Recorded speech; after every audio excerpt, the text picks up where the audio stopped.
Pour hot water over a roll of toilet paper. It will turn into something truly amazing.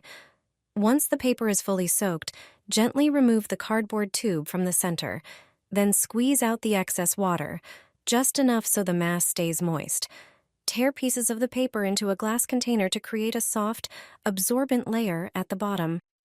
Now take some coffee, either ground or instant. Its strong scent works as a natural repellent. Sprinkle 1 tablespoon of coffee onto the paper.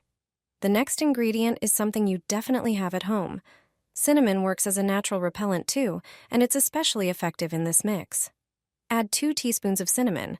Now it's time for rubbing alcohol. It acts instantly and is a key ingredient. Pour 1 tablespoon into the mix.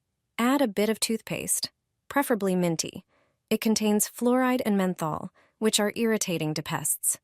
Mix everything thoroughly with your hands so all the ingredients combine well. Cut a small piece of aluminum foil. Form the mixture into small balls and wrap each one in foil, leaving a bit exposed. Place the balls wherever you see ants, spiders, or cockroaches. This mixture repels all kinds of pests, fast and effectively. And the best part, you already have everything you need at home.